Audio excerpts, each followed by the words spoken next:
Farilac, pour le plaisir de bien grandir. Farilac vous présente Parents.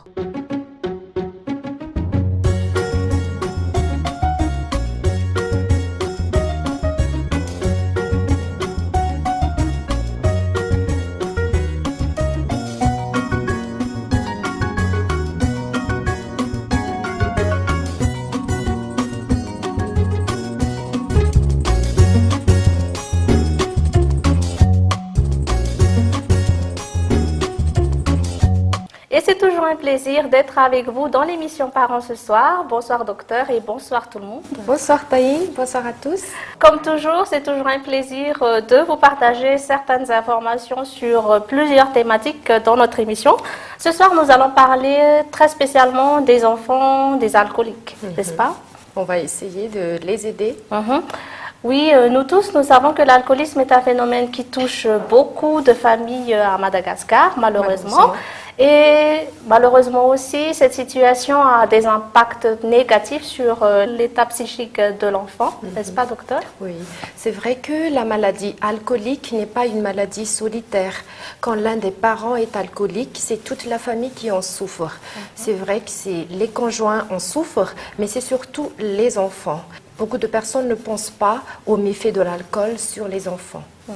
Tout à fait. Et avant d'entamer le vif du sujet, docteur, est-ce que vous pouvez parler un peu de l'alcoolisme en général à Madagascar?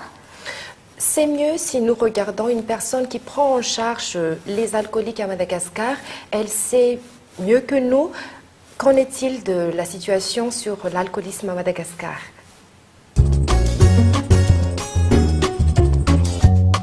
Les chiffres ont commencé déjà à augmenter, surtout pour les fins d'année et pour le début de cette année-là. Actuellement, c'est surtout les rhums qui sont fabriqués localement et les rhums qu'on en trouve facilement dans les épiceries. Mais ça dépend aussi des couches sociales. C'est surtout pour les classes les plus défavorisées qu'on en trouve beaucoup de femmes qui boivent de l'alcool. On ne peut pas donner des chiffres exacts, mais les femmes sont plutôt, et ensuite les femmes sont plutôt discrètes, mais elles arrivent quand même à se faire consulter. Et donc, on peut déjà dire que on traite les femmes autant de femmes que des hommes pour la désintoxication alcoolique. On parle d'abord d'influence, d'influence du milieu familial. Un jeune qui boit de l'alcool, il commence à boire de l'alcool dès qu'il voit que ses parents boivent de l'alcool. Et au contact des amis aussi, et surtout le problème qu'on trouve actuellement, problèmes socio-économiques, les problèmes psychologiques. Tout d'abord, ça commence par une dépendance et petit à petit, tous les troubles de l'organisme, des hépatites, on trouve aussi, j'ai déjà vu un jeune qui a commencé à boire juste pour 1 mois et son problème est devenu si grave parce que on a vu une cécité avancée causée par l'alcoolisme.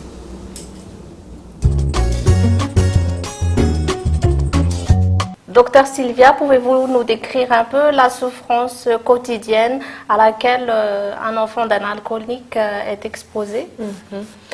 Souvent, c'est surtout la peur. C'est dans la peur que l'enfant vit.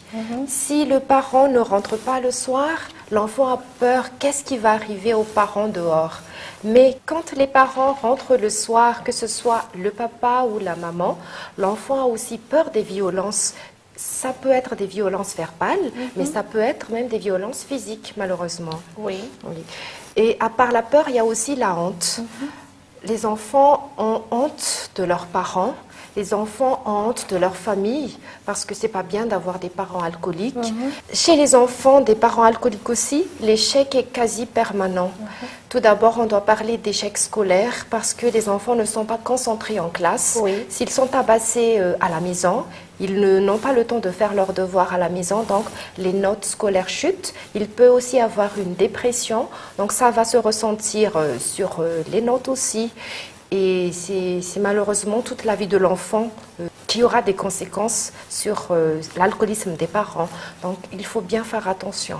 Oui, oui, on comprend et je suppose aussi que l'enfant peut souffrir d'un abandon, il vit en privé, il ne s'attache plus aux autres parce qu'il a honte, comme vous avez dit. En fait, c'est un gros cercle vicieux. C'est vraiment un cercle vicieux parce que l'enfant se sent rejeté, l'enfant est privé de tout, l'enfant est privé de l'affection de ses parents, il ne peut pas exprimer ses sentiments, que ce soit des sentiments de joie, que ce soit des sentiments de peur, il ne peut pas s'exprimer parce qu'il a peur qu'il va être réprimandé pour ce qu'il va dire.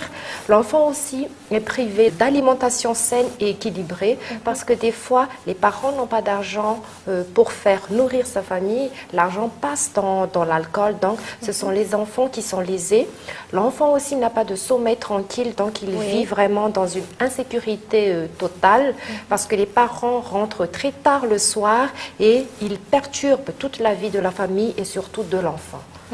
En somme, donc, l'enfant d'un alcoolique est privé de tous ses droits, surtout les droits fondamentaux. Mais à part cela, est-ce que vous pouvez nous décrire un peu le risque pour les fœtus si on a une maman ou un papa alcoolique? Oui, malheureusement, quand l'enfant est encore dans le ventre de sa maman, il pourrait y avoir des conséquences. Si la maman boit trop de bière pendant la grossesse, parce qu'il y a des mamans qui disent qu'ils ont une envie d'alcool pendant la grossesse, ou si le papa est un buveur quotidien, malheureusement, pour le fœtus qui est encore dans le ventre de sa maman, il pourrait y avoir des conséquences graves. Il faudrait savoir qu'un quart des handicaps mentaux sont dus à la consommation d'alcool chez le papa qui est un buveur quotidien ou chez la maman qui ont des envies inexpliquées d'alcool pendant leur grossesse. Et malheureusement, ces conséquences sont incurables. Donc, même dans le ventre de sa mère, l'enfant souffre déjà. Et pour les enfants plus grands, docteur, est-ce que vous pouvez décrire un peu les risques pour eux lorsqu'ils ont des parents alcooliques? Oui, donc les parents sont toujours des modèles pour les enfants, qu'ils soient alcooliques ou non alcooliques. Donc, les enfants voient donc des parents alcooliques, ils peuvent se dire que c'est bien de boire de l'alcool, donc ils peuvent devenir des alcooliques à leur tour, ils peuvent prendre des drogues à leur tour, donc ils risquent d'être délinquants à l'adolescence. Mais c'est pas obligatoire. Et est-ce que l'enfant pourrait souffrir d'un déficit de l'attention, de l'hyperactivité ou autre, l'autisme, je ne sais pas? L'enfant qui ont des parents alcooliques peuvent être des enfants hyperactifs. Ils peuvent être aussi des enfants qui ont vraiment un déficit d'attention. Et ce sont surtout ces enfants qui ont des problèmes d'attention, qui ont des problèmes d'hyperactivité, qui risquent d'être alcooliques à leur tour quand ils seront plus grands. D'accord, je vois. Et donc, l'alcoolisme, avoir des parents alcooliques est fatal pour un enfant? On ne va pas dire que c'est fatal. C'est un trop gros mot. Oui, ce n'est qu'une probabilité. Ce n'est pas obligatoire que quand tu as des parents alcooliques, tu vas devenir alcoolique à ton tour. Ce n'est pas obligatoire. Mais il y a des enfants qui ont des parents alcooliques et qui peuvent devenir des adultes responsables, des adultes qui ont vraiment eu des sang-froid face à des situations stressantes de la vie quotidienne. Ils peuvent aussi devenir des adultes débrouillards, des adultes courageux. Donc ce n'est pas du tout fatal. D'accord. Merci beaucoup, docteur, de nous avoir expliqué ce volet-là. Mais à part cela, est-ce qu'on pourrait prévenir ou guérir l'alcoolisme? Qu'est-ce qu'on pourrait faire pour aider ses parents? Regardons dans le reportage suivant une spécialiste qui prend en charge vraiment les parents alcooliques ou les adolescents alcooliques. Elle peut nous expliquer mieux ce que c'est. D'accord.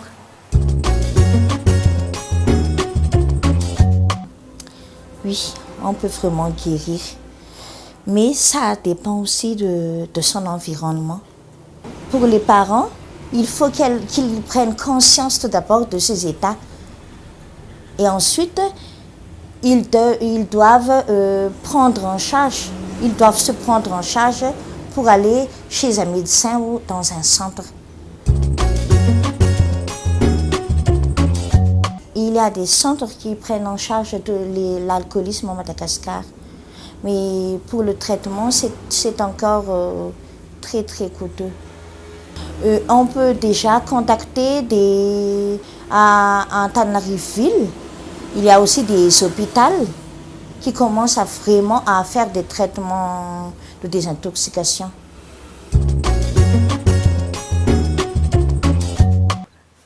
Pour conclure, donc, on peut effectuer une désintoxication des personnes alcooliques, mais j'aurais quand même une dernière question, docteur, tant qu'on parle des enfants, des parents alcooliques.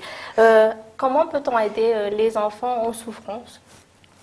Tout d'abord, il faut que l'enfant accepte de parler de sa souffrance. Il ne faut pas oublier que les enfants voient, les enfants entendent et surtout les enfants comprennent ce qui se passe à la maison. Mais il ne faut pas qu'ils se sentent coupables, il ne faut pas qu'ils comprennent que c'est à cause d'eux qu'il y a des conflits à la maison. Mais il faut leur en parler, mais surtout il faut d'abord qu'ils soient conscients et qu'ils acceptent d'en parler ouvertement. Donc il faut les encourager à s'exprimer, à exprimer leurs sentiments, à sortir du déni. Oui, c'est toujours mieux de parler, de pouvoir parler à un enfant d'un parent alcoolique. Si vous faites partie de l'entourage de cet enfant, s'il accepte facilement de s'ouvrir à vous, aidez-le. D'accord. Et pour terminer, auriez-vous un petit message, une conclusion générale de tout ce qu'on avait dit?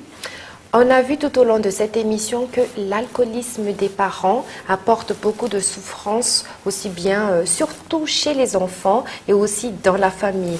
Donc, autant que possible, essayez de penser au bien-être d'abord des enfants. Il faut qu'ils aient leur droit fondamental, le droit de manger, le droit de jouer. Et n'oublions pas non plus les séquelles des traumatismes auxquels les enfants sont exposés. Tout à fait. C'était une très bonne conclusion. Le mieux donc est de traiter le parent malade pour limiter les dégâts sur l'enfant. Et on va clore aussi cette thématique. On va passer à la seconde rubrique. Forcément pour Fit, c'est Farilac. C'est ce qu'il y a de meilleur. Il en raffole. Et là-dedans, il n'y a que de bonnes choses. Ça respecte les normes nutritionnelles et c'est déjà lacté. Ça le rendra vif et costaud, comme son papa. On en a tous mangé étant petits et ça nous a bien réussi. Zou et son fils Fit sont tous les deux de la génération Farilac. Farilac, pour le plaisir de bien grandir. Parce que la peau de votre bébé est dotée d'une richesse insoupçonnée, un capital unique pour toute une vie, aujourd'hui, Mustela réinvente ses soins. De nouvelles formules toujours sans parabènes, sans phtalates, sans phenoxyéthanol, une moyenne de 92% d'ingrédients d'origine naturelle et enrichie d'un nouvel actif breveté, le persiose d'avocat. Parce que c'est maintenant que se joue l'avenir de la peau de votre enfant, Mustela lui apporte un soin unique dès aujourd'hui et pour demain. Quand on devient femme, après un bébé ou quand le corps change, on peut souffrir de sécheresse intime. Roger Cavaillès a créé le premier gel de toilette intime spécial sécheresse aux extraits d'olivier. Chaque jour, il aide à maintenir l'hydratation naturelle. Roger Cavaillès spécial sécheresse pour oublier la sécheresse intime. Aujourd'hui, Taïn, je nous ai rapporté ce livre, Secrets de famille, mode d'emploi. Quand et comment faut-il en parler? Waouh, quel suspense! Et de quoi parle cet ouvrage, docteur? Donc, cet ouvrage parle des secrets de famille. Combien de parents dont l'enfant va mal seraient-ils très étonnés d'apprendre que son comportement peut être lié à un secret caché 2 générations auparavant pour ne pas inquiéter uniquement les ascendants. Qu'est-ce qu'un secret de famille? Comment se découvre-t-il? Quels troubles peut-il transmettre? Ce livre est clair et positif et raconte et explique comment les secrets de famille peuvent agir sur plusieurs générations.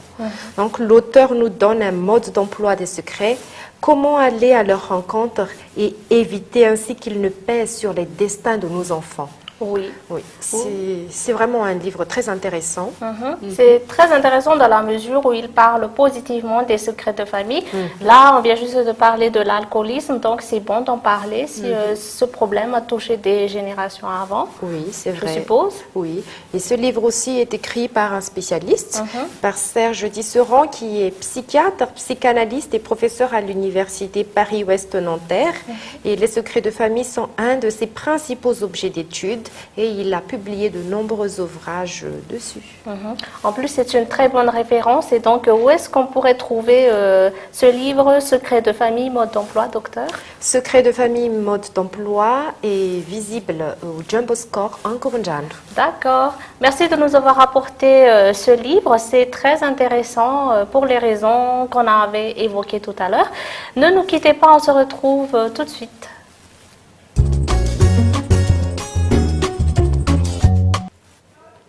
Si vous nous prenez en marche, on vous rappelle que vous êtes toujours en train de suivre l'émission Parents. Ce soir, c'est une maman qui nous a envoyé une question par email. Bonjour docteur, ma fille de 6 mois et 15 jours que j'allaite depuis sa naissance et qui depuis 1 mois me réveille 1 à 2 fois par nuit alors qu'elle faisait ses nuits 23h jusqu'à 7h à 5 mois. Pourquoi a-t-elle subitement besoin de tétée supplémentaire? Je dois dire que même la journée, elle est très demandeuse. À chaque contrariété, elle ne se calme qu'au sein. Voilà en général la question de Tina. C'est trop long, mais je crois qu'elle veut juste demander pourquoi son enfant a besoin de tétée supplémentaire. Bonjour Tine, si la prise de poids de votre fille est bonne et régulière ces derniers mois, il ne faut pas s'inquiéter, il ne faut pas s'alarmer. Ce n'est pas parce que votre enfant a faim qu'il vous réveille la nuit. Un enfant de 6 mois et 15 jours peut aussi avoir des réveils nocturnes, mais peut-être qu'elle a pris l'habitude d'être calmée au sein, comme vous venez de dire dans votre email, qu'il fasse jour ou nuit. Et la meilleure solution consiste à bien le nourrir dans la journée. Il faut faire prendre le sein, les 2 seins en même temps. Et il faut faire une tétée énergique et longue, c'est-à-dire entre 20 et 30 minutes pour les 2 seins, à part les autres alimentations, pour que l'enfant soit bien calé dans la journée et qu'il dort bien la nuit. Peut-être aussi que votre enfant dort encore avec vous dans le lit. C'est peut-être aussi le moment de le faire dormir ailleurs, parce que quand l'enfant sent l'odeur du lait, oui, c'est normal qu'il a besoin de téter, donc c'est mieux. C'est peut-être aussi le moment pour votre enfant de dormir dans un autre lit que vous. D'accord. Et à part cela, je suppose que c'est le moment de la diversification alimentaire aussi, non? 6 mois? Oui, c'est le moment de la diversification alimentaire, mais il ne faut surtout pas forcer l'enfant. D'accord, c'est bien reçu. J'espère qu'on a bien répondu à la question si longue de Tina. Et c'est aussi la fin de notre émission. On vous souhaite toujours une très bonne continuation sur Cool TV. On se retrouve dès la semaine prochaine. Au revoir.